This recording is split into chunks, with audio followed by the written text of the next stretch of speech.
Bienvenidos amigos, buenas noches, bienvenidos a un nuevo episodio de esta segunda temporada de este podcast dedicado a hablar de todos esos temas relacionados a las drogas que se encuentran al margen de lo privado. Y me da mucho gusto presentar el episodio de hoy debido a que vamos a hablar de un tema que me parece muy interesante, particularmente porque es una familia de temas, digamos así, que no se suelen tocar cuando hablamos de política de drogas, y este es un programa dedicado a hablar de política de drogas, pero tengo aquí como invitado a un especialista de estos temas, que estamos hablando de la psiconáutica. Si han escuchado, supongo que la mayoría de ustedes, este término, pues tenemos hoy para platicar de ello aquí a una de las personas que más se dedican a ello en México, muy activo en los últimos años, Ibrahim Gabriel. Bienvenido, Ibra. Gracias, Aldo. Una tarde fría, lluviosa en la ciudad, pero aquí muy contentos de recibirte, Ibrahim. Ibrahim es, bueno, además, digamos, para dar un poquito rápido tu semblanza, es psicólogo, eres comunicólogo, eres parte de esta organización ya muy conocida en México llamada Mindsurf. Así es. Que se dedican a temas relacionados a la psiconáutica, al psicoactivismo, que es otro de los temas que vamos a tocar. Porque si bien vamos a hablar de psiconáutica, que es lo que se relaciona al uso de sustancias, la exploración de la conciencia, ya nos vas a hablar con más detalle, pero también vamos a tocar, digamos, esa coyuntura o esos puntos que existen entre la psiconáutica y la política de drogas, que es lo que denominaremos como psicoactivismo. Y también es algo que hacen ustedes mucho en Mindsurf y en otros proyectos en los que colaboras, como Vía Sinapsis, esta organización dedicada, y entre otras actividades realizan el ya clásico Congreso Universitario sobre Sustancias Psicoactivas, que ya está cerca de suceder, de la UNAM, de la Facultad de Filosofía y Letras, junto con, no voy a olvidar a nadie, pero junto con Héctor, con Oneiros y con Osiris, Jacinto, Osiris, Fernando Huesca, Valfer, Gerson, todo un Eros, Gerson, todo sí, un ejército sí, de psicoactivistas. Sí, un buen equipo. Y bueno, nos vas a platicar también de este congreso que se acerca al final cuando demos los anuncios parroquiales. Claro. Y entre otras cosas también participas en el comité organizador de Lunaria Ediciones, que es esta editorial independiente dedicada, entre otros temas, pero principalmente a publicar sobre sustancias psicoactivas. ¿Estoy en lo correcto? Sí, Lunaria tiene una línea llamada Etnósfera que justo publica libros en torno a plantas sagradas, práctica onírica, temas relacionados con misticismo, culturas originarias. O sea, sí, es de esos pocos espacios editoriales donde estos temas se encuentran cabida, ¿no? Muy seguido personas preguntan sobre dónde pueden encontrar información relacionada a estos temas, y Lunaria Ediciones sería sin duda buen lugar, además con autores buenos textos, libros muy interesantes. Sí, pueden pedir por internet, o hay varios puntos de venta en la Ciudad de México, se puede enviar al país. Échenle un ojo a la ¿Cuál página. es el sitio? Lunariaediciones.com. Okay. Échenle un vistazo, hay cosas muy, muy interesantes ahí. Bien, Ibra, gracias. Y bueno, comentábamos que no se suele hablar de estos temas cuando se toca cualquier área relacionada a la política de drogas, debido a que los proyectores generalmente se los lleva un tema que es el cannabis, ¿no? Y también hay otros por ahí periféricos, pero cuando se habla de política de drogas se entiende, ¿no? En el contexto actual se habla muy principalmente de cannabis, debido a que es la reforma que está sucediendo internacionalmente, y México es uno de los países que es foco de ello.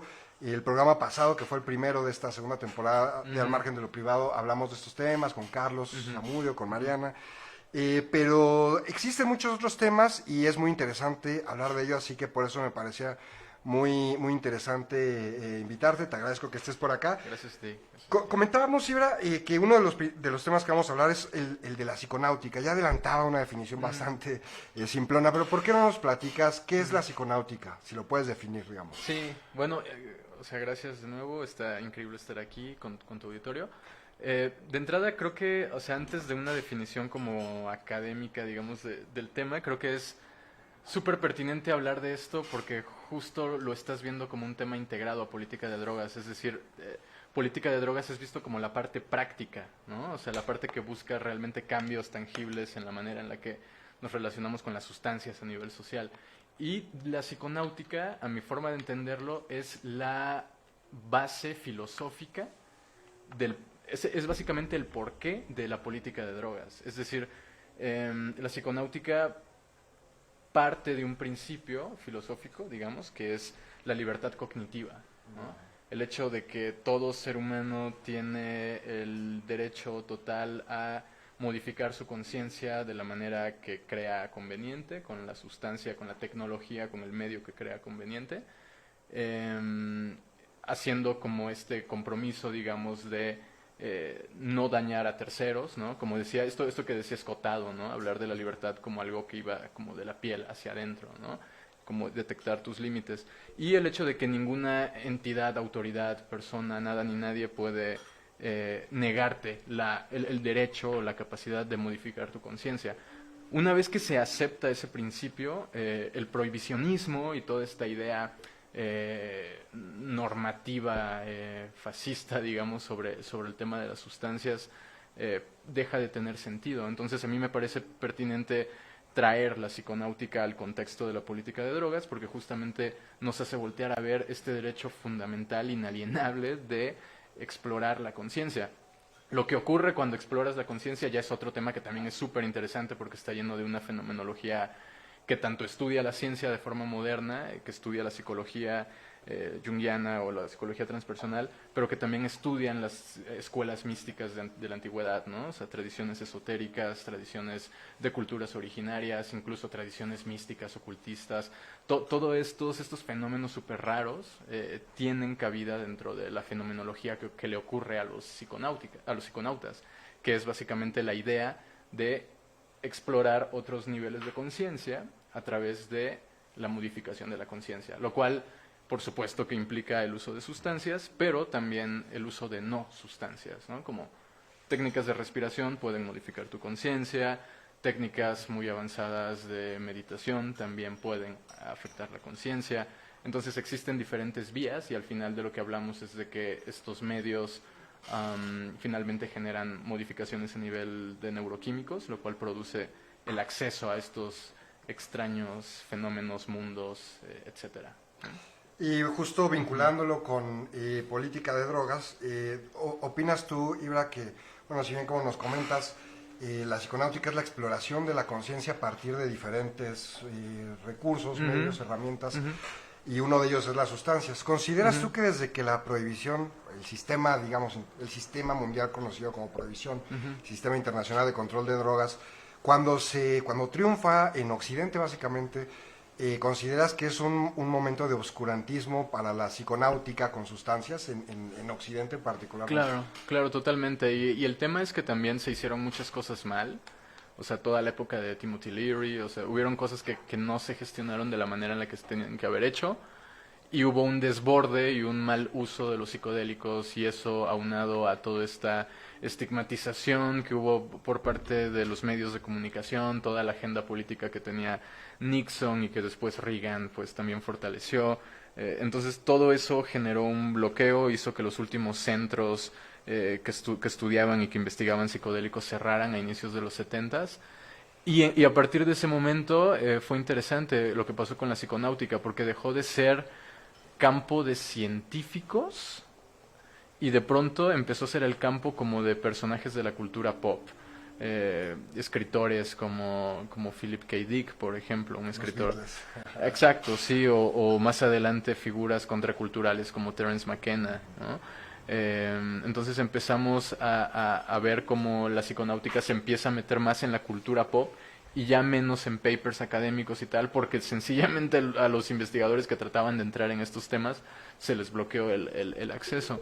Entonces, por supuesto que fue una época de oscurantismo que duró hasta inicios de los 2000, que se reactivó la investigación psicodélica con psilocibina particularmente, y desde entonces ha habido todo este boom que le llaman el renacimiento de la ciencia psicodélica, que es algo que hace 10 años era impensable, y quizá en un momento más adelante vamos a hablar de esto, ¿no? Pero hoy en día hay infinidad de centros de investigación, sobre todo en Europa y en algunas universidades de Estados Unidos, que ya directamente están trabajando con estos temas, y mientras tanto en México seguimos con una política de drogas súper anticuada, que no considera el potencial benéfico y las múltiples aplicaciones que tienen los psicodélicos, las psicotecnologías, como se les llama dentro de la psiconáutica, las psicotecnologías como potenciales transformadores de la conciencia y de la conducta, etcétera.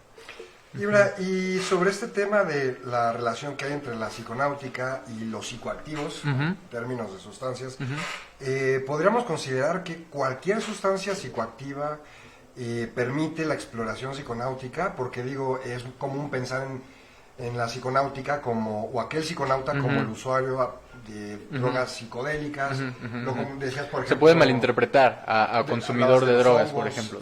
Entonces, esa es la pregunta. Hablabas, por ejemplo, de los hongos, etcétera, pero ¿se puede abarcar sustancias, por ejemplo, ya sabes, las estigmatizadas? ¿Un usuario de cocaína podría ser considerado un psiconauta? Es súper interesante que hagas esta pregunta porque, o sea, por lo regular, eso me lo encuentro muy seguido. O sea, hay gente que, incluso alguna vez me encontré por ahí un meme que definía al psiconauta como un drogadicto con aspiraciones espirituales, una cosa así, ¿no? Y se puede entender psiconauta en ciertos círculos como un sinónimo de consumidor de drogas. Y no, o sea, para clarificar esa parte, lo que vuelve diferente y lo que hace que se vuelva más entendible todo este concepto de psiconauta y de psiconáutica es que en principio el psiconauta explora la conciencia por cualquier medio, interno o externo, siempre y cuando siga una metodología en primera persona. No es el simple hecho de usarla. No es usarla, exacto.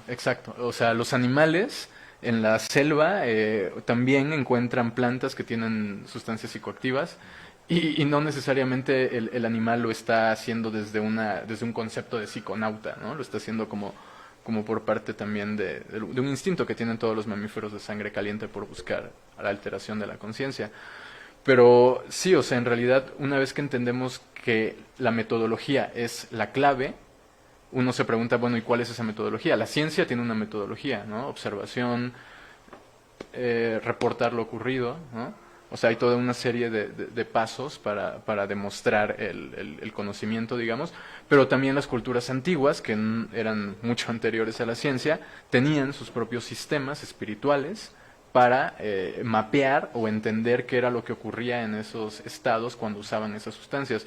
Entonces, es igual de válido para la psiconáutica alguien que estudia la MDMA en el laboratorio como alguien que come hongos en la montaña con un chamán. Lo que se trata son de diferentes metodologías, pero ambas son metodologías en primera persona, porque no es un libro que estás leyendo y no es la experiencia de fulano que estás entendiendo, sino es una experiencia en la que tú mismo te has puesto en el centro y de la cual tú mismo tienes que crear una interpretación de lo que viviste, ya sea una interpretación chamánica, me visitaron los espíritus, bla, bla, bla, etcétera, etcétera, o una explicación más psicoterapéutica en la que conectaste con tu inconsciente y viste qué era lo que estaba ahí reprimido y lo pudiste solucionar, ¿no? Entonces, yendo directamente ahora sí a responder lo que preguntaste, entendiendo en principio eso y aplicando permanentemente los principios de reducción de riesgos y daños, cualquier forma de exploración de la conciencia es válida. Un ejemplo de esto es Antonio Escotado, ¿no? O sea, Antonio Escotado es un autorazo, un superautor, filósofo, tiene muchas carreras, además doctor, todo un intelectual que ha experimentado con todas las sustancias. Y cuando digo todas las sustancias, quizá no me refiero a todas, pero sí estoy hablando desde psicodélicos hasta cocaína y heroína, ¿no? Hay que mencionar que el señor tiene más de 80 años. Tiene más de 80 años, y décadas usando esta sustancia. Sí, y es toda una autoridad en la materia. Más lúcido que muchos de nosotros. Exacto, sí. Y con nootrópicos todavía, ni siquiera así llegamos, ¿no? Ajá. Entonces, claro, o sea, principios de reducción de riesgos y daños son fundamentales. Y yo, o sea, en mi lugar en Mindsurf me toca escuchar permanentemente testimonios de personas, de experiencias, trip reports y estas cosas. Y alguna vez escuché una historia de alguien que tuvo una experiencia que tenía características típicas de una experiencia mística trascendente, como las que se dan con ciertos psicodélicos, triptaminas. Y la persona había tenido esta experiencia con piedra. Entonces, obviamente no estaba siguiendo principios de reducción de riesgos y daños y toda esa experiencia está enmarcada en un contexto súper trágico para esta persona. Entonces no puedes decir que haya sido una experiencia a largo plazo que realmente lo transformara, pero sí es al menos un referente anecdótico de que a nivel fenomenológico pueden llegar a existir estas características místicas aún con el uso de las sustancias más estigmatizadas por la sociedad, digamos. Y eso es muy interesante porque y como una persona que le interesan los temas de drogas, está cerca de esos temas, me suelo encontrar con que existe mucha estigmatización, no solo de la gente de afuera, sino de unos usuarios de drogas sobre otros usuarios de drogas. Los que usan esto sí son legítimos, pero los que usan piedra ya no, etcétera. Y eso es problemático, me parece, y por eso lo que tú comentas es muy interesante. Y de acuerdo, y ahora, bueno, ya teniendo en la mesa una idea que nos has dado sobre qué es la psiconáutica, sobre cómo se puede alcanzar, etcétera, qué no es también y demás. Y retomando que hace un momento decías que hace 10 años era impensable que hubiera un montón de actividades relacionadas a esto de la psiconáutica, y hoy en día empiezan a ver. ¿Por qué no nos comentas un poco qué hay, y digo, en México, qué ustedes desde Mindsurf, vía Sinapsis, etcétera, qué actividades realizan, pienso, de investigación, de divulgación, u otras actividades incluso más directamente relacionadas con la propia psiconáutica? ¿Qué es lo que realizan en México hoy en día que hace 10 años era impensable, digamos? Ok, bueno, quizá primero y principal, bueno, Mindsurf existe desde hace 18 años, o sea, es un proyecto que existe desde el 2002, fundado por Karina Malpica. Pero, saludos a Karina. Sí, por supuesto, sí está viendo esto. Pero lo que realmente fue fundamental es que en los últimos meses creamos un círculo de estudios totalmente virtual, y fue un éxito absoluto en el sentido de que tenemos a 350 personas inscritas en este curso, donde cada mes hay clases en video, apuntes, presentaciones, links con bibliografía, más información. Hay gente que de hecho no puede avanzar porque es demasiada información, ¿no? Entonces hemos creado este curso que es realmente un entrenamiento para capacitarte en los fundamentos esenciales de la psiconáutica, entender esto que estamos hablando, que existen diferentes modelos, que tales modelos han sido históricamente usados con tales sustancias, y por lo tanto quizá te convendría voltear a ver los principios que tienen esos modelos cuando a ti se te ocurre experimentar con dicha planta, ¿no? Entonces vas entendiendo cómo funciona la profundidad del set y setting, vas entendiendo el contexto histórico, cultural del uso de estas sustancias, vas entendiendo los discursos relacionados a estas prácticas, ¿no?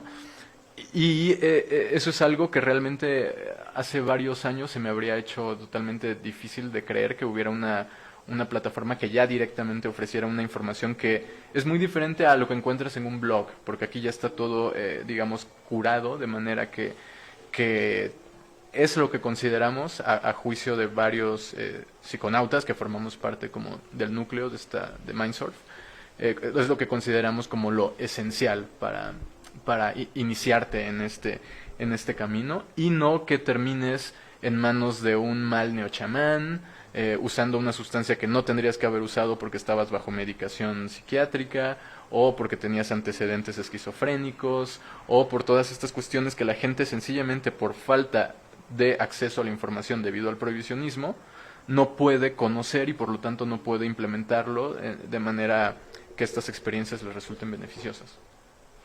Ok, Ibra, esto último que comentas me parece importante señalarlo, ¿no? Decías darle información, proveer a los usuarios o a quienes deseen ser usuarios de herramientas para que eviten caer en malas prácticas o en prácticas mal dirigidas, ¿no?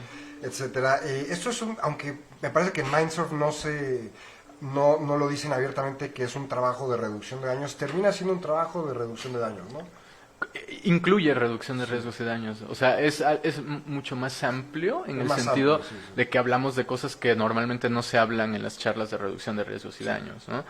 Pero sí se incluye, y de hecho sí, dentro del equipo hay gente que sí está mucho más especializada en el área de reducción de riesgos. Y Ibra, un poquito para cerrar la parte relacionada a la psiconáutica, me gustaría preguntarte sobre si existe un vínculo y si existe qué tipo de vínculo es entre la psiconáutica y la medicina psicodélica, ¿no?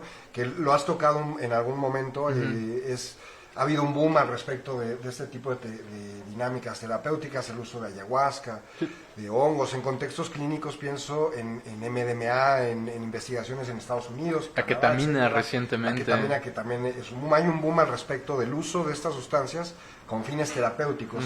Sí, pero, ¿qué tanto se relaciona la psiconáutica con esto? Bueno, de entrada, o sea, la psiconáutica está cobrando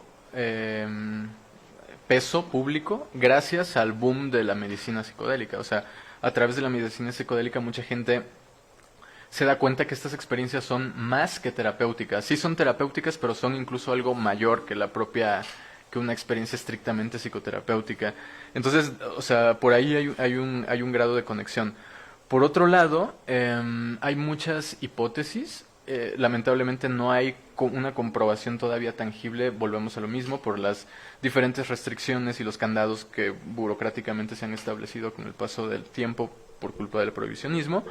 Pero hay varias hipótesis. Me viene a la mente, por ejemplo, el doctor Thomas Roberts, que tiene un artículo que es ya un clásico con este tema, donde él argumenta que las experiencias místicas y trascendentes, experiencias cumbre que le llamaba Abraham Maslow, fortalecen el sistema inmune, como si estas sustancias tuvieran alguna especie de propiedad moduladora en las respuestas inmunes que da el propio cuerpo ante virus, ante enfermedades.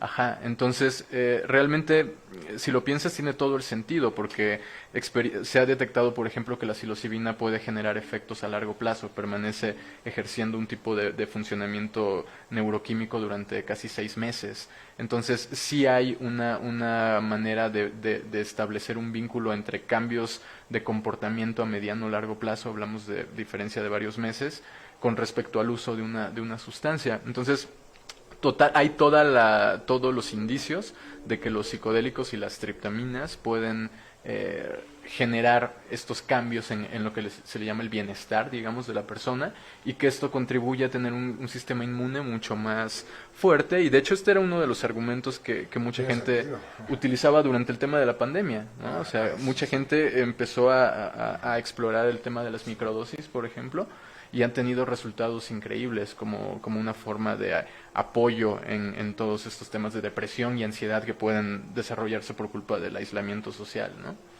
Esto que toca, sí, qué bueno que lo mencionas porque quería que habláramos de ello. El tema de la psiconáutica en el contexto del confinamiento y la pandemia. Sé que ustedes han tenido mucha actividad en línea debido a que ha sido pues, la única manera de tenerla. Ahorita pues estamos aquí ya un tiempo después de que han empezado las cosas, pero ustedes ya tienen un tiempo en Mindsurf teniendo actividades en línea. ¿Y cómo ha sido la experiencia del psiconauta, ustedes que tienen tanto contacto con personas interesados y activos, digamos, en temas psiconáuticos? ¿Cómo ha sido la experiencia del psiconauta en el confinamiento? Es súper interesante también esa parte, porque de entrada el confinamiento te obliga, o sea, suprime el contacto con el exterior, y entonces, si te diste cuenta, no sé si te habrá pasado a ti o a personas cercanas a ti, pero al inicio de la pandemia, los sueños empezaron a volver muy locos. De pronto eran muy intensos, de pronto los propios sueños hablaban de este tema social, ¿sabes? Mucha gente que reportaba soñar con situaciones acá apocalípticas, catastróficas.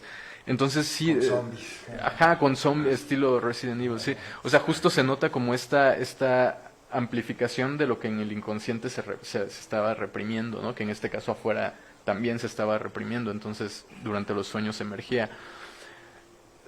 Todo esto, por supuesto que desencadena ciertos problemas como de depresión y de ansiedad, pero siento que esto también hizo que las personas, al estar, digamos que obligadas a vérselas con el mundo interior, empiecen a desarrollar una curiosidad más palpable hacia estos temas. Al punto tal que ocurrió lo que te decía, o sea, abrimos este curso y tenemos en este momento 350 alumnos de toda Latinoamérica, incluso gente de Europa. Y es increíble ver el deseo, digamos, de aprender sobre estas cosas, algo que no se veía un poco, hasta no mucho, digamos, ¿no? Entonces realmente esa es una manera en la que yo sí he visto como el cambio en la gente. Mucha gente que de pronto quiere conocer más acerca de las microdosis, mucha gente que no quiere necesariamente tener una experiencia, pero sí quiere aprender de la experiencia, ¿no? Y empieza a tomar cursos, talleres. Entonces yo sí veo un poco por ahí, eso por un lado.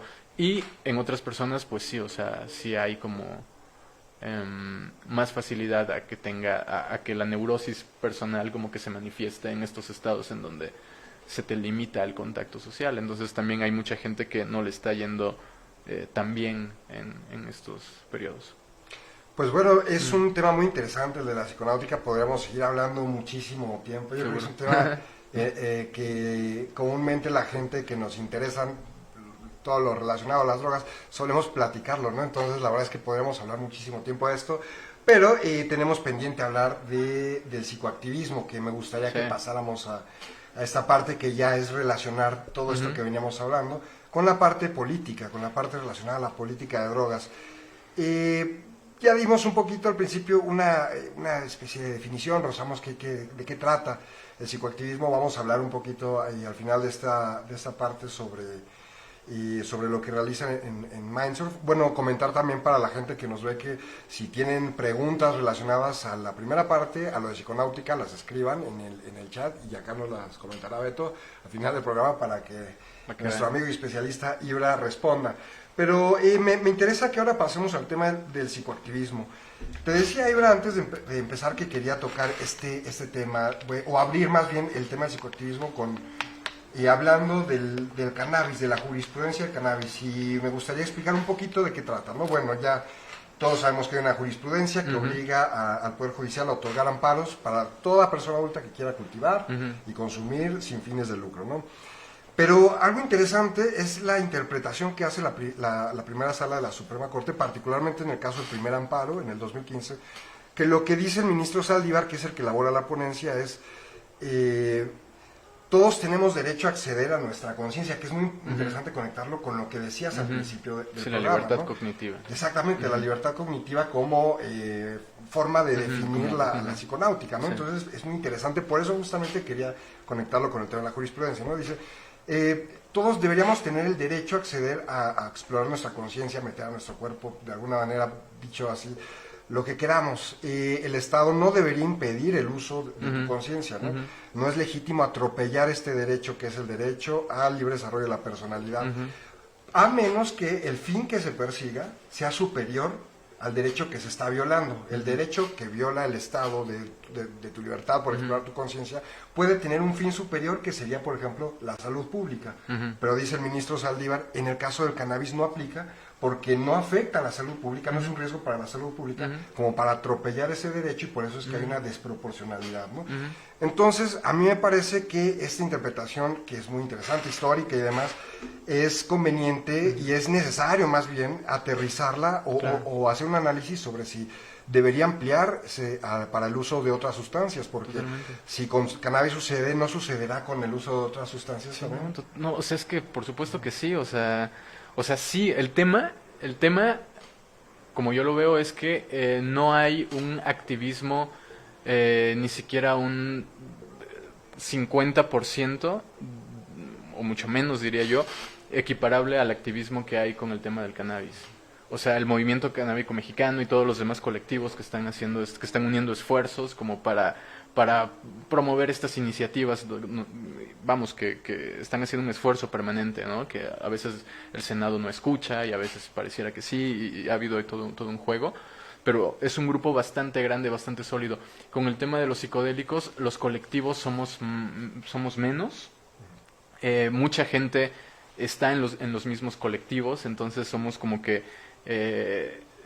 no somos una comunidad tan amplia como en el caso de la comunidad canábica, y eso, a mi parecer, ha limitado la capacidad de que todos estos colectivos actúen de manera conjunta, sino que muchas veces, como tienen identidades propias, se están produciendo esfuerzos independientes. Pero, perdón que te interrumpa, porque sí me interesa que platiquemos esto que dices más adelante, el papel de las organizaciones en México, pero la pregunta que te hago ahorita es sobre sobre la interpretación jurídica de esta jurisprudencia, que es, no es legítimo violar tu derecho a explorar la conciencia con el uso de cannabis, porque el cannabis no es un riesgo social.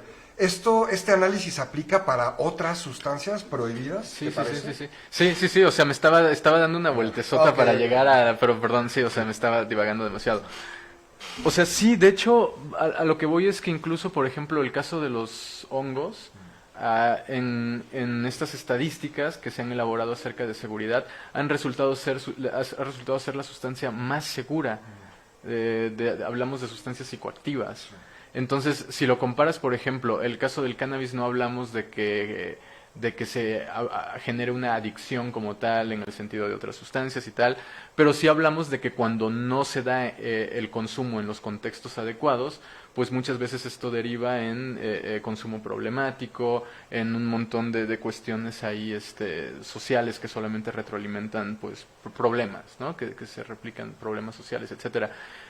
Con el caso de los hongos se sabe que son sustancias extremadamente seguras, y si lo comparas, por ejemplo, con el tabaco, que tiene una disponibilidad en cualquier lugar y que tiene un precio muy accesible, etcétera, etcétera, no hay razón para que las sustancias psicodélicas no estén reguladas. Sí, la cuestión aquí es que realmente me parecía que no hay una presencia a nivel social lo suficientemente contundente como para visibilizar el movimiento. O sea, eso iba a mi comentario anterior de las organizaciones. Y todos están trabajando por su cuenta y por lo tanto pareciera que no se está volteando a ver el tema de los psicodélicos.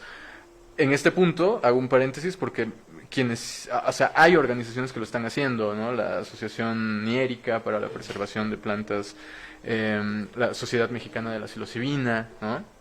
En Vía Sinapsis, a través de los congresos, o sea, sí hay estos esfuerzos, pero no son suficientes para visibilizar, y hay mucha gente haciendo trabajos independientes que por el tabú y el estado legal de estas sustancias muchas veces no quiere visibilizar sus investigaciones y por lo mismo se inhiben este deseo de que haya iniciativas con respecto a esto. Sí, y es que me parece interesante empezar con este tema porque me parece que la interpretación que hace el ministro Saldívar, hoy presidente de la Corte, puede ser un antecedente que sirva al futuro de los psicoactivistas para decir, oye, aquí hay un antecedente de un ministro que dijo que es inconstitucional la prohibición que me haces de acceder a mi conciencia, la exploración de mi conciencia, debido a la cantidad de evidencia que hay de que esto es seguro tanto individual como socialmente, y que esto puede ser explotado a futuro por los psicoactivistas que defiendan el uso a nivel terapéutico o simplemente a nivel personal de otras sustancias. Pues es que hay un antecedente inmediato de esto que dices. Hasta hace no mucho se trató de conseguir un amparo para el uso de hongos psilocíbicos. Sí, platícanos, Iván. Es justo un poco a lo que voy. Justo se rechazó, y cuando te pones a ver un poco el argumento que se trató de promover, era básicamente una réplica del argumento del cannabis, lo cual está bien en el sentido de que haga referencia al derecho al libre desarrollo de la personalidad, porque finalmente eso es la base, y en el fondo lo podemos relacionar con este tema que hablábamos de la libertad cognitiva, pero se quedó en eso, o sea, no fue más allá como en hacer una investigación rigurosa de la bibliografía académica sobre el tema, que en el caso de la psilocibina es abundante. Hay un montón de centros de investigación en Europa que están haciendo investigación con psilocibina en este momento. Entonces, siento que quisieron únicamente como apoyarse en que ya el cannabis lo había conseguido y que por lo tanto tenía que ser así, un poco lo que tú decías, como en automático para las otras sustancias, y me parece que eso no les fue lo suficientemente convincente a los jueces. Creyeron que se estaban sencillamente agarrando como de algo que se había hecho, no dieron la cantidad de argumentos lo suficientemente sólidos, convincentes, y eso hizo que fuera para atrás. Pues sí, pero es muy interesante porque el año pasado otorgó la Corte también un amparo para uso de cocaína. Sí, eso fue otra... Yo no estuve tan enterado de cómo fue eso. ¿Tú sí? Pues el argumento fue básicamente el mismo. De cannabis, para uso personal, por el derecho a la libertad individual. Pero esto lo que me parece que demuestra o exhibe es que pues hay un trasfondo político en la negativa del amparo Ujú. para usar psilocibina que comentas, me Ujú, da la impresión. Esta forma de parar y decir, al rato me van a pedir, o sea, de Sí. cualquier cosa y no quiero permitirlo. Bueno, en el pasado 19 de septiembre, o sea, no de este año, del anterior, la Sociedad Mexicana de la Psilocibina presentó un documento con Claudia Sheinbaum, donde se solicitaba precisamente la decriminalización de los hongos de psilocibina, algo que está muy chido porque esto funcionó en Estados Unidos, el movimiento de Decriminalize Nature consiguió la decriminalización de sustancias en Oregon, en Denver, en un montón de ciudades, en Oakland, un montón de lugares en Estados Unidos, varias ciudades en California, gracias a estos movimientos sociales. Pero volvemos a lo mismo, en México no son lo suficientemente sólidos todavía, y ese es un trabajo que Mindsurf y las demás organizaciones estamos haciendo. Sí, y bueno, ahora que comentas ese tema, qué bueno que lo traes porque ese día también hubo una marcha, fue el mismo día, ¿no? Una marcha a favor de la regulación de los hongos. Es la segunda sustancia ilegal a favor de la cual se marcha en México después del cannabis. El cannabis, la marcha del cannabis en México empezó en el 2001, me parece, ¿no? O sea, es bastante vieja, tiene ya casi 20 años. Y ahora vino la de la psilocibina. Este año pues no se pudo hacer por cuestión, temas sí. Pero bueno, esta fecha que se realizó, lo comentabas, es el 20 de septiembre. Sí. ¿Por qué, Ibra? ¿Qué pasa esta fecha? El 11 de septiembre se conmemora algo relacionado a la psilocibina, a los hongos. Platícanos un poco de lo que sucede esta fecha, que es una fecha importante en el calendario psicoactivista desde hace un año que empezó, ¿no? Sí, al igual que el 420. Unos años, ya tiene unos años. Comenzó en el 2015 en cierto, Estados Unidos, esto del 920. Y es como una referencia obviamente al tema del 420, a usar estos códigos, ¿no? Sí. Y tiene ahí algunos significados, o sea, esencialmente se eligió esa fecha porque está muy relacionada con el equinoccio, y toda esta idea de que el equinoccio trae energías para equilibrar, es también muy cercano al inicio de otoño, ¿no? Sí, 21-22 es el equinoccio de otoño. Sí. Ajá, entonces justamente tiene como esta idea de transformar, etcétera.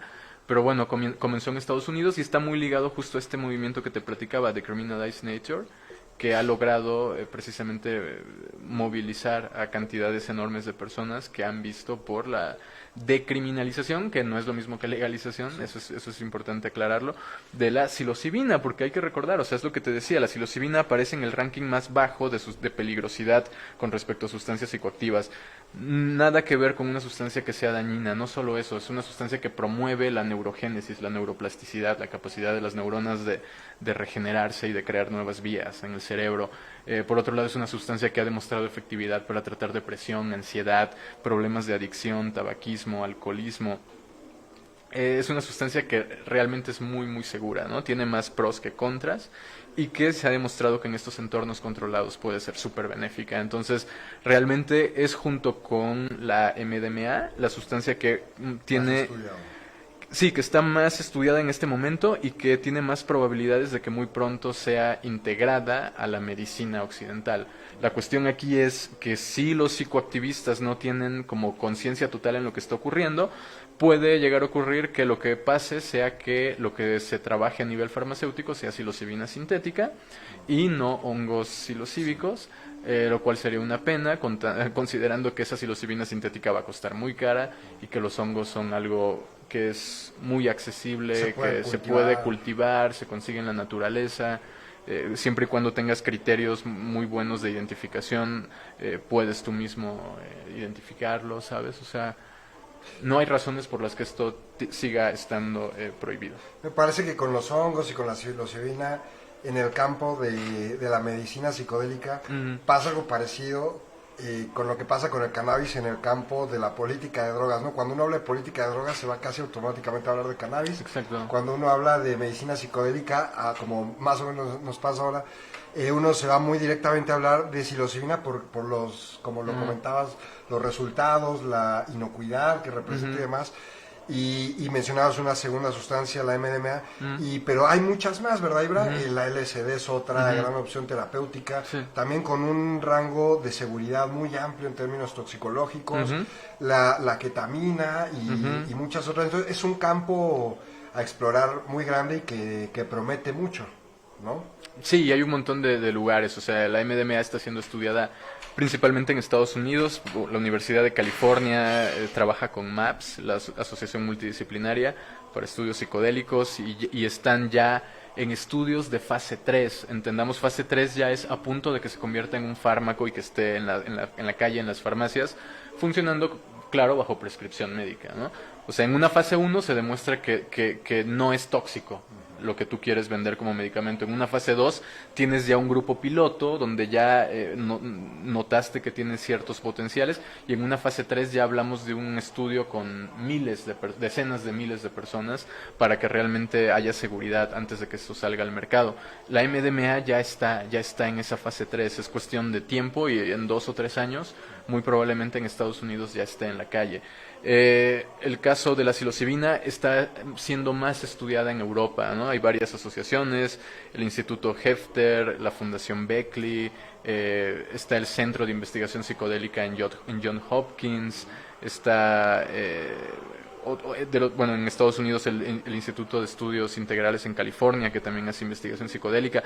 Hay muchos focos de investigación bastante interesantes, y ketamina, MDMA, LSD, psilocibina, ayahuasca, incluso se han hecho descubrimientos médicos de vanguardia en torno al DMT, ¿no? O sea, el DMT, que es como muy difícil pensar en términos de que tenga una propiedad médica, pues resulta que un doctor en Hungría descubrió que tiene un posible rol como agente oxigenador en el cerebro. O sea que en una situación de hipoxia, cuando una persona tiene una falta de oxígeno, un shot de DMT en la ambulancia puede salvarle la vida, ya que por algún efecto muy avanzado que no sé describir y no puedo describir, lleva oxígeno al cerebro y de alguna forma lo protege en caso de que haya algún shock de ese tipo, ¿no? Entonces, todas estas sustancias tienen roles así... las que se sumen. Exacto, y lo que no se sabe, porque volvemos a lo mismo, son varios centros de investigación, pero podrían ser muchos más. Y todo eso, pues, en países como México, lamentablemente, no sé, hay muchas trabas, ¿no?, para que esto pueda realmente concretarse sólidamente. Sí. Justo, me gustaría que profundizaras un poquito más en esto para que quienes nos escuchan conozcan de las experiencias que hay en otros países a nivel de regulaciones que hayan sucedido para permitir investigación y uso terapéutico de estas sustancias. Ya lo comentabas, ¿no? Más o menos, pero algunos casos puntuales que nos puedas dar, y estudios que conozcas, qué está sucediendo en otros lados del mundo al respecto a la investigación con ese tema.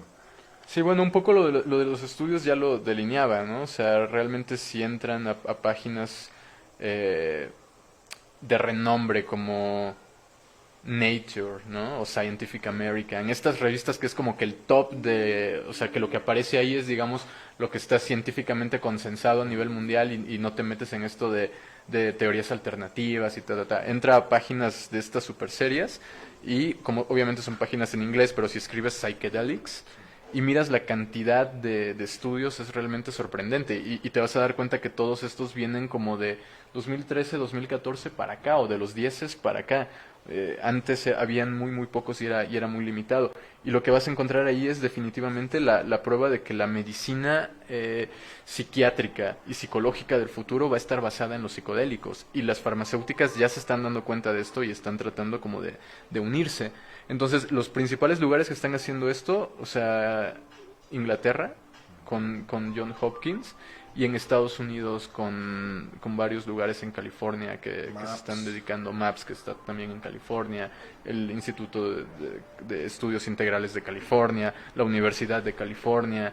O sea, sí hay varios, también existen estas super conferencias, Psychedelic Horizons, Breaking Convention, que son como los puntos en donde los investigadores se están congregando para compartir todas estas investigaciones y tratando un poco de generar las mismas oportunidades y los mismos escenarios en nuestro país. En Vía Sinapsis es que ya por 7º año consecutivo hacemos este congreso, que viene a ser un poco, junto con los que organizaban ustedes también en la ENA, un poco como estos pocos puntos donde donde se puede dar cabida a las diferentes voces, a los diferentes discursos en torno a este tema, que es en esencia un viaje multidisciplinario, ¿no? Entonces no puedes como que restringirte a un solo campo, tanto psicología como antropología, como historia, como política, ¿sabes? Todo Sí, está ahí mezclado. multidisciplinario. Ujú, Y justo, qué bueno que lo mencionas, Ibrahim, porque a eso quiero que pasemos, al otro lado de la moneda, ujú, lo que sucede en México. ujú. ¿Cuál es el panorama del psicoactivismo en México en términos de organizaciones, de actividades, de investigación, de divulgación? ¿Cuál es el panorama del psicoactivismo en México, Ibrahim? Tú que estás en el centro, en Sí, el ojo del huracán. sí, pues justamente la problemática que te comentaba hace rato, ¿no? Como este tema de que el psicoactivismo en términos de cannabis, yo creo que está súper bien organizado y están haciendo una labor increíble, pero en términos de psicodélicos todavía hay como que movimientos muy alejados los unos de los otros. Entonces, vía Sinapsis, junto con Mindsurf, junto con la Sociedad Mexicana de la Psilocibina, se han propuesto la creación de la Sociedad Psicodélica de México, que sea precisamente un punto de unión de los diferentes colectivos y organizaciones que se encargan en sus diferentes y respectivas áreas a trabajar el tema de los psicodélicos, que realmente se unan para favorecer, para de alguna forma complementarse y llevar al logro de ciertos objetivos que consideramos que son objetivos en común entre toda la comunidad psicoactivista, que de entrada es la decriminalización de las sustancias, favorecer la investigación académica y generar espacios de educación con respecto a estos temas, espacios de educación que pueden ser un poco lo que hace Mindsurf, dinámicas online, pero también espacios de educación como lo que ya se hacen, que son estos congresos, donde no solo la gente se informa de estos temas, sino que también se genera una vinculación entre los investigadores, algo que por la misma naturaleza tabú del tema, los investigadores muchas veces no conocen el trabajo que otros investigadores están haciendo y muchas veces están duplicando esfuerzos. Y muchas veces, al no haber un intercambio de información, de resultados, pues está volviendo mucho más lento la adquisición de conocimiento, digamos, ¿no? Entonces también lo que buscamos es precisamente favorecer la investigación a través de generar estas vinculaciones entre los actores. Y para eso también el psicoactivismo psicodélico particularmente necesita cartografiar, digamos, a los diferentes actores relevantes, organizaciones, entidades que están trabajando este tema, porque muchos lo están haciendo, como decía, por debajo del agua, otros formalmente constituidos, pero es necesario que todos se conozcan, me parece. Profundizar sobre esto último, los objetivos, ¿cuáles crees tú que son las tareas de, como lo dijiste que muy bien, el psicoactivismo psicodélico en México? ¿Cuáles son los 2 o 3 objetivos al más corto plazo que tú verías, Ibra? En general, psicoactivismo psicodélico, digamos, ¿no? A términos de psicoactivismo político. Sí, sí, yo pondría la creación de una entidad que de cierta forma cobije a estos movimientos para que puedan tener más fuerza, o sea, que no sean 5 dedos actuando por separado, sino que sea un puño, ¿no? Entonces, de esta manera pueden complementarse, digamos, las diferentes habilidades y fortalezas que cada uno de esos movimientos pueda tener y de esa manera actuar en conjunto, porque hasta este momento somos varios colectivos y organizaciones y todos nos conocemos y todos sabemos más o menos qué proyectos están haciendo los otros, pero no estamos, digamos, trabajando de una manera en la que realmente podamos tangibilizar, digamos, estos resultados deseados a un corto plazo. Por eso, la Sociedad Psicodélica de México, a mi parecer, es algo que se tiene que lograr y de hecho ya estamos en charlas con el Comité Internacional de Sociedades Psicodélicas, que son representantes de todo el mundo. Sí, sí. Ok, Ibra.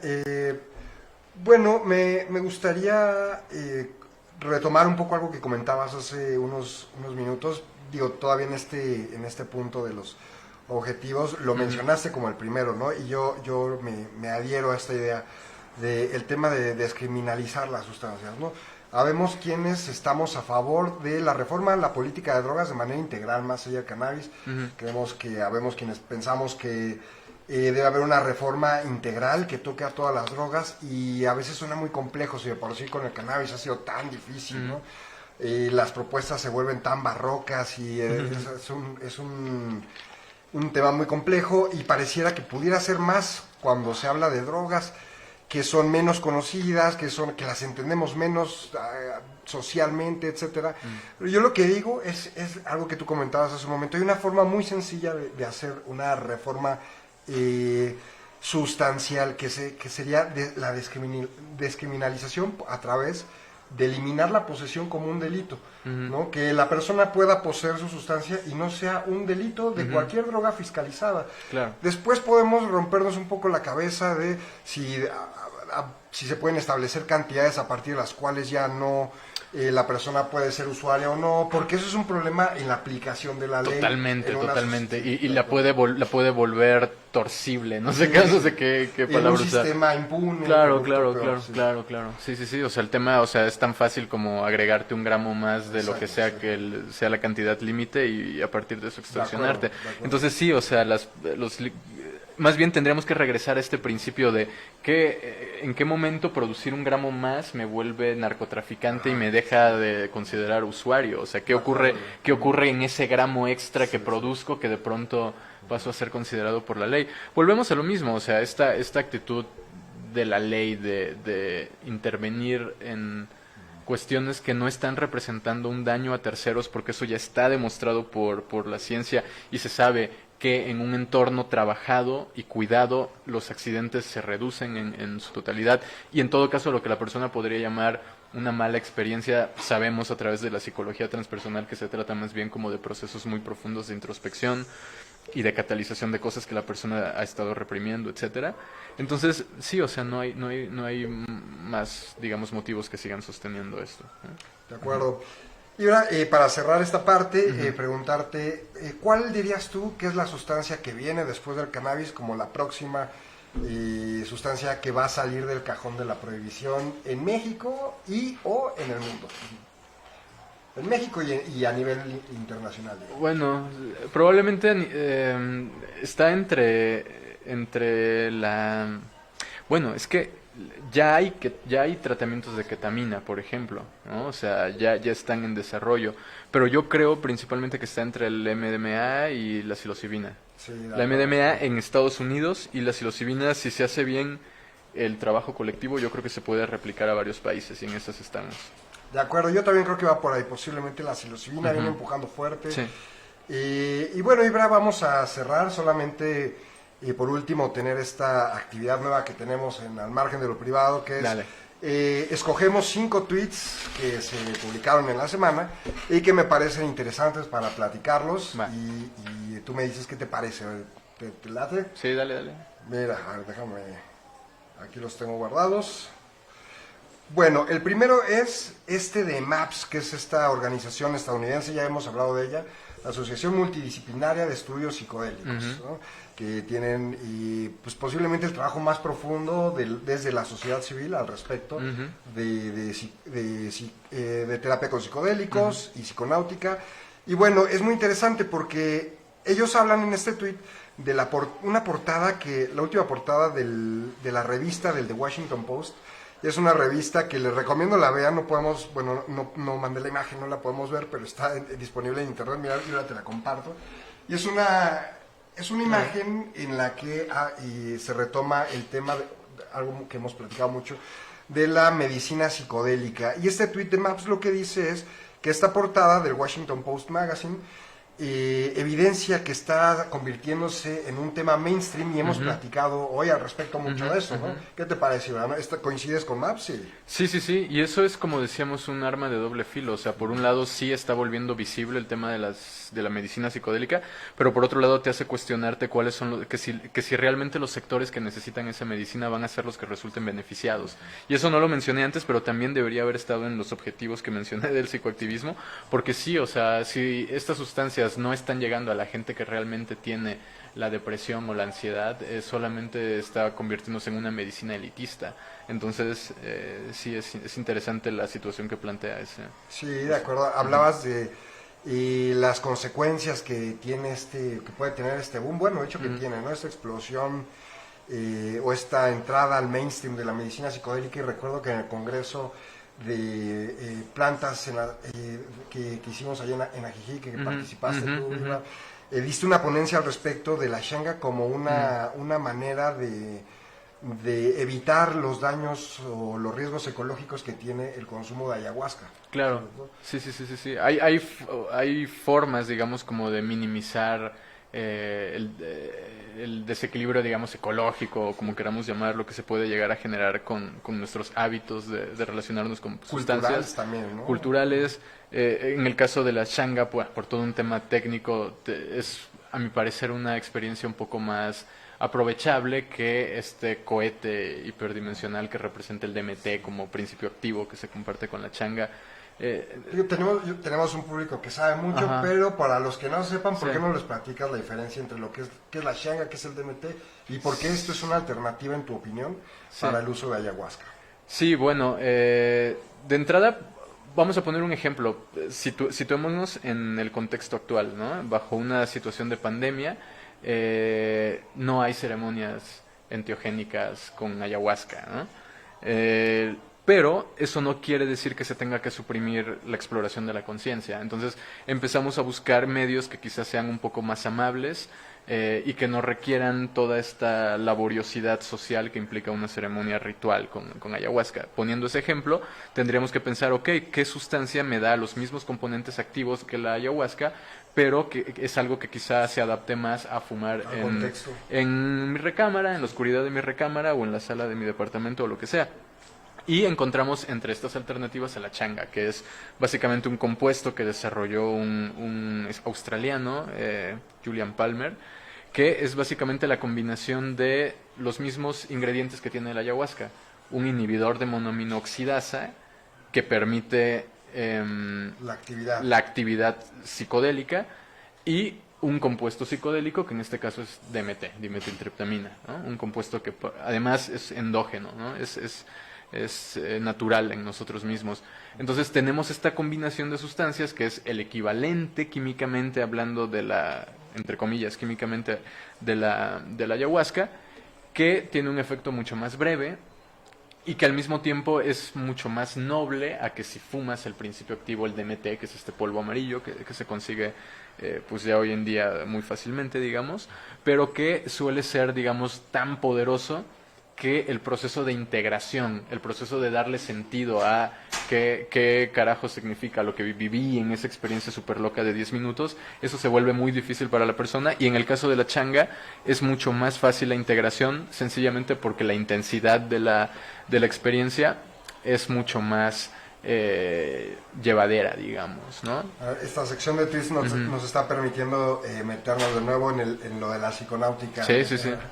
El segundo tuit es este, que es de la organización Acción Técnica Social, que es una organización dedicada a temas de política de drogas en Colombia.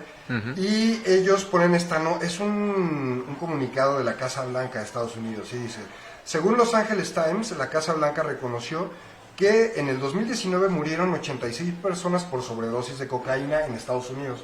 86 personas nada más. Y en cambio, dice, en México y Colombia mueren alrededor de 12,000 al año por la guerra contra el narco. Y siguen haciéndonos pensar que el problema es la sustancia y no la prohibición. Y yo estoy muy de acuerdo con lo que dice Acción Técnica Social, Iván, ¿no? Yo dudo un poquito del dato de los 12,000 muertos por la guerra contra las drogas, porque creo que en México y en Colombia son muy distintos los números, y creo que no sabe muy bien cómo es en México, pero el principio del tuit me parece que es completamente correcto, ¿no? Lo que sí es seguro es que se cuentan por miles los muertos que mueren en manos de la prohibición, y mira, el país que más cocaína consume en el mundo, que es Estados Unidos, claro. 86 muertos en un año es la verdad. Y pues digo, toda muerte es lamentable, pero es poco, ¿no? Y esto nos lleva a pensar que pues en efecto la prohibición es el problema, ¿no? ¿Piensas así? Exacto, la prohibición genera un mercado negro y ese, aunque sea un mercado oculto, se sigue rigiendo por oferta y demanda. Entonces, o sea, en principio es como muy obvio, ¿no?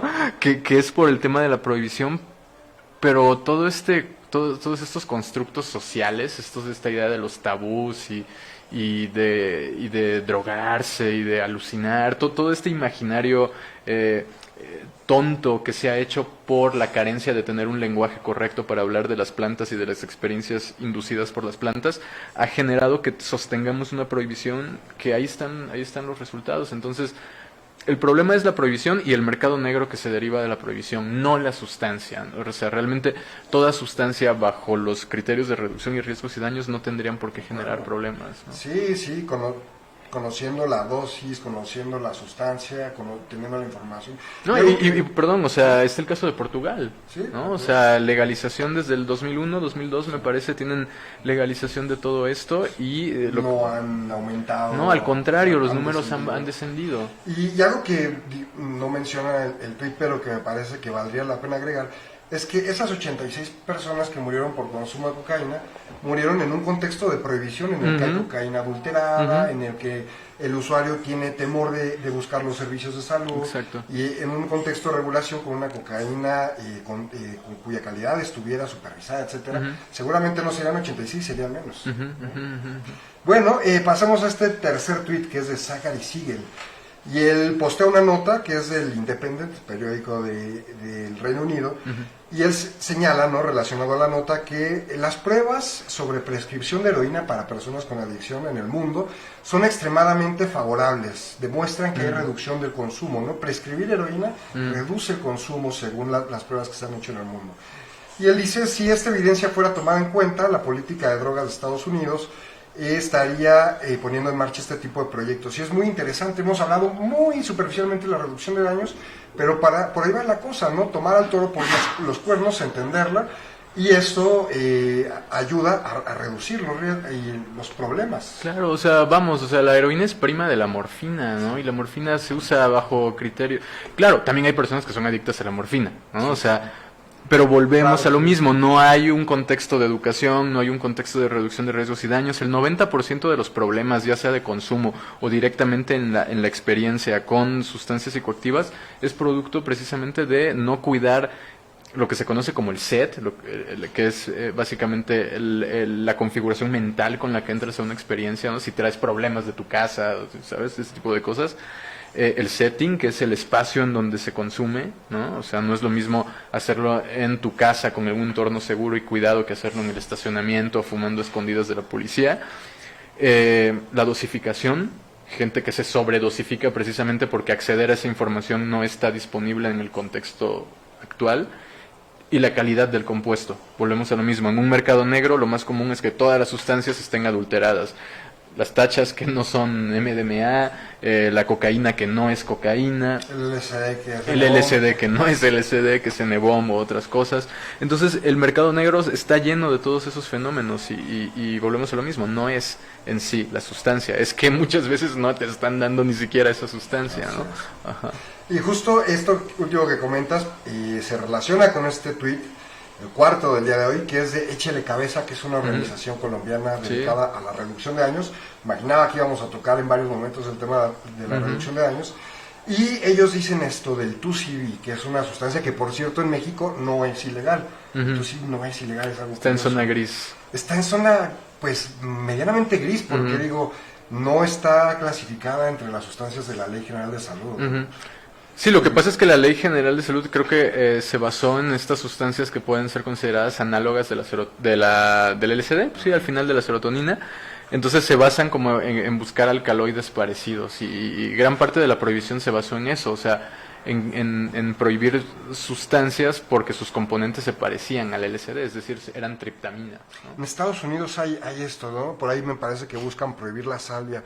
Pero esto, no, me parece que en la ley mexicana no hay. Por eso es que, en efecto, el 2CB es legal portarlo, ¿no? Hasta se puede, digo, no es una recomendación y no deberían hacerlo, pero hasta se podría comprar por internet, ¿verdad? Sí. Y bueno, el tuit dice esto, del 2CB no solo la mezcla de componentes desconocidos puede ser riesgosa, bueno, sí, sino que también su consumo por un deseo aspiracional, aquí es donde me hizo ruido el tuit. Dice, por querer pertenecer a ese mundo de modelos, actores, narcos, como nos lo vendió la prensa y las autoridades. Por wannabe. ¿Qué piensas de esto que dice Chile Cabeza? Yo creo que ese es un discurso en torno al consumo de 2CB, no es la realidad del 2CB, o sea, es como una visión súper limitada. En efecto, ese es un discurso que hay entre muchos consumidores, pero también habría que irse no sé, a leer a Shulgin, a leer a todos estos investigadores y ver los reportes, digamos, de la fenomenología, de la experiencia de 2CB. Yo creo que el 2CB es una sustancia para tener mucho cuidado en tu set y setting, porque es muy fácil que con ese grado de estimulación las cosas se salgan de control en alguna u otra forma. Eso es algo que puede ocurrir con el 2CB. Pero volvemos a lo mismo, si cuidas tu set y setting, si realmente confirmas que sea 2CB y no sea esta mezcla de polvos, no sé qué palabras usaron, pero un poco esa cuestión que ni siquiera Está sabes qué es. adulterado. Que eso es verdad, o sea, gran parte del 2CB está adulterado. La gente piensa que el 2CB es este polvo amarillo, este polvo rosado, y eso no es 2CB, ¿no? O sea, la mayoría no necesariamente, gran parte de lo que testean resulta que no es, pero eso no quiere decir que sí exista 2CB y de que pueda, bajo un set y setting correcto, resultar en una experiencia interesante. Este tipo de sustancias, muchas de ellas forman parte de este menú que se le llama nuevas sustancias psicoactivas. Tienen este problema, ¿no? Que parecieran seguras, pienso también en el NBOM, los 2Cs, 12I, etcétera, el mismo 2CB, que parecieran seguras porque sus efectos son similares a los de la LSD, son medio de corte psicodélico, pero en realidad son de una familia muy distinta, no son triptaminas, son feniletilaminas altamente tóxicas. Entonces, esto es un riesgo del consumo de este tipo de sustancias. Claro, ya tienen una cierta como cualquier anfetamina, tienen una cierta neurotoxicidad a partir de una determinada dosis, y con las triptaminas, que son las análogas a la serotonina, el LSD, la psilocibina, etcétera, DMT, por lo tanto ayahuasca, no tienen ese problema, ¿no? O sea, en el caso del LSD hablamos de que la dosis tóxica sería, o sea, es imposible que llegues a la dosificación tóxica, ¿no? Pero con las feniletilaminas, que son al final anfetaminas psicodélicas, vienen, o sea, toda esta línea como estimulante, digamos, ahí sí existen riesgos de neurotoxicidad. Entonces, sí, hay que tener mucho cuidado. Y volvemos a lo mismo, no hay investigación más que la investigación toxicológica básica, pero tampoco es que haya como mucho bagaje académico sobre gente que haya investigado el 2CB, perdón, el NBOM y todas estas cosas. Entonces, finalmente falta investigación producto de los bloqueos de la prohibición. Bien, el último tuit del día es esta nota del medio español El País. Postean una nota y el tuit dice, la nota es sobre ese tema, dice: la pandemia ha cambiado también el consumo de drogas en Europa, es un medio español, pero sabemos que esto ha sucedido en todos lados, México incluido. Sí. El cannabis y el alcohol se pueden consumir en casa solos, dice el tuit. Para el resto de estimulantes hace falta un ambiente de fiesta, dice uno de los autores del estudio, y hablan de un estudio que refleja que, particularmente en España, aumentó el consumo de cannabis. Me extraña, bueno, no tanto, ¿no? Pero no debería ser, me parece así, el consumo de alcohol, pero el consumo de drogas de fiesta, cocaína, MDMA, etcétera, disminuyó. Y esto tiene mucho que ver con lo que platicábamos de la psiconáutica. La psiconáutica se modificó también en la pandemia en términos de las sustancias que se utilizan, ¿no? ¿Tú has podido percibir esto entre los psiconautas en México? Yo creo que se modificó o sea, te decía, como de cosas como que van desde los sueños hasta gente que de pronto tenía depresiones inexplicables o cambios de estado de ánimo inexplicables. O sea, sí afectó como que en muchos niveles. Yo creo que también aquí lo que pasa es que, por ejemplo, en el caso del MDMA, mucha gente lo tiene totalmente asociado a la fiesta. Sí. Lo cual es una pena absoluta, porque realmente es una sustancia con la que vale la pena explorar estando solo o estando con una o dos, o sea, estando con grupos pequeños de personas, así como estando en un rave, ¿no? O sea, es una sustancia que si la desaprovechas usándola únicamente para bailar y para fiestear, lo cual no está mal, pero al final también tiene estas otras aplicaciones terapéuticas que aparecen en el momento en el que dejas, digamos, de prestarle tanta atención a las dinámicas externas, a bailar o a socializar, y sencillamente te sientas a escuchar música que te guste o en silencio a hablar con otra persona o a rebotar ideas, y automáticamente los efectos y las propiedades terapéuticas emergen. Pero como la gente no conoce estos otros contextos terapéuticos de uso de la sustancia, se quedan con la idea, primero con la idea de que el MDMA es la tacha, lo cual nada que ver, y segundo con la idea de que el MDMA es una cuestión únicamente para fiestas y que si no hay fiesta no la puedo usar. Ojo que esto no es recomendación de que usen MDMA, ¿no? Pero también existen estas posibles otras aplicaciones. Estoy de acuerdo contigo. Sí. Me parece que el MDMA se adapta a todo. Sí. Uno está solo y dice, me encanta estar solo. Y si en ese momento te transporta a una fiesta y dices, no, qué bueno que me traje. Así es. Claro, Todo el tiempo claro. estás contento. Bueno, ese es el efecto que va a liberar la liberación de serotonina. Si bien hay que mencionarlo, es una droga también con una toxicidad importante y que no se debe usar muy seguido. Bueno, llegamos al final de este programa, Ibra, este segundo episodio de la segunda temporada de Al Margen de lo Privado. Muchas gracias por haber venido. Agradecido. Tengo que decirlo, Ibra, un muy buen amigo mío y además amigo al Margen de lo Privado, Sí. que es la segunda vez que nos visita. La vez pasada, en la temporada anterior, junto con Oneiros, amigo a quien le mandamos saludos. Pronto también lo tendremos seguramente. Ibra, muchas gracias por tu visita. Beto, no sé si hay algún comentario. No hay, bueno, que les dejaste todo perfectamente claro. Entendido, ¿Verdad? chido. Eso es, habla bien. Una buena plática. Y gracias a todos los que nos siguieron. Los invitamos a que la próxima semana nos vuelvan a sintonizar, martes 7:30, aquí a través de Hotbox, para que vean un nuevo episodio de este podcast dedicado a hablar de todos esos temas de las drogas que se encuentran al margen de lo privado. Muchas gracias, Ibra. Nos vemos pronto. Gracias. Chido.